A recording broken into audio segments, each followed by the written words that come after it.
সময়ের অন্তরালে একদিন মিশে যাবে সমস্ত স্মৃতি, অতীতের বেড়াজালে মেলে উঠবে ইতিহাসের ভ্রগতি। শহর মিশবে গ্রামে, গ্রাম মিশবে জঙ্গলে, পাহাড় মিশবে নদীতে, আর যা মিশবে না তা হলো তোমার হাসি। এইরকম একটা হাসি মাখানো চিত্রের বাস্তব স্বরূপ আমাদের ভারতের একটি অংশ জম্মু কাশ্মীর। কোনায় কোনায় ইতিহাস ও সভ্যতার ছাপ বহন করে চলেছে আমাদের ঐতিহ্য।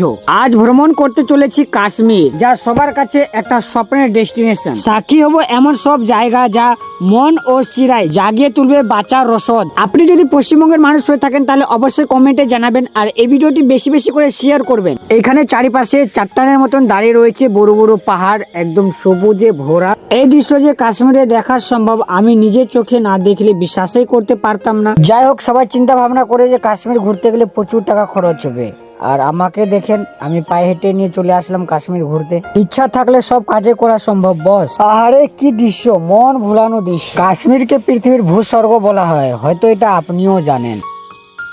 কাশ্মীর যে পৃথিবীর ভূস্বর্গ তা এখানে না আসলে বুঝতে পারবেন না। যে দ্বিতীয়বার কাশ্মীর যায় সেই স্মৃতি ডায়েরির ছেঁড়া পাতায় বারবার হাত বোলায়। পুরোনো দিনের সঙ্গে এখনকার কাশ্মীর মিল খুঁজে পাওয়া যায় না। তাছাড়া কাশ্মীর প্রেমে পড়েননি এমন কয়জন আছেন? পৃথিবীতে কোথাও স্বর্গ থেকে থাকলে তবে তা হলো কাশ্মীর। কাশ্মীরের এই সৌন্দর্যটাকে ভাষায় প্রকাশ করার শব্দ আমার কাছে নেই।